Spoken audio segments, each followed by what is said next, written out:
Bonjour et bienvenue dans ce nouvel épisode de notre série Zoom Marché.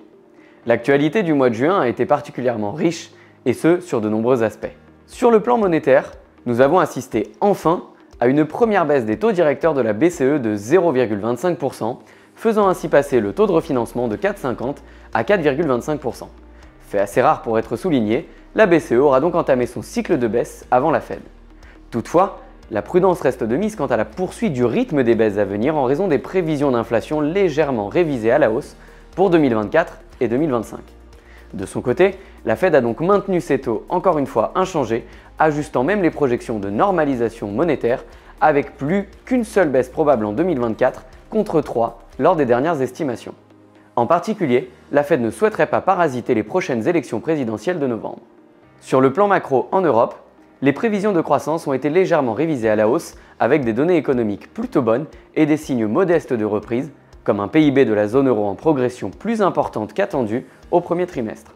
Aux États-Unis, en revanche, les données semblent signaler un repli de l'activité économique avec un secteur manufacturier en zone de contraction, une confiance des ménages qui s'effrite, mais une inflation qui ralentit. L'actualité du mois de juin a sinon été bien évidemment marquée par les élections européennes.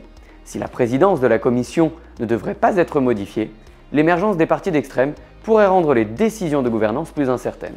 En France, l'annonce de la dissolution de l'Assemblée nationale par le président Emmanuel Macron a naturellement fait naître des craintes et des incertitudes sur l'orientation des politiques à venir.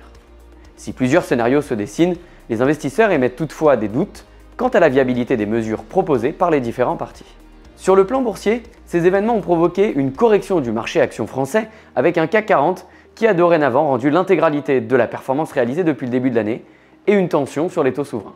Il est toutefois important de souligner qu'à ce stade, l'impact au niveau global européen reste mesuré, tandis qu'il est quasi nul à l'échelle internationale. En effet, aux États-Unis, les indices continuent de battre des records. Merci d'avoir écouté ce nouveau Zoom Marché. Toutes les équipes d'Astoria Finance et de Sapienta Gestion vous souhaitent un très bel été.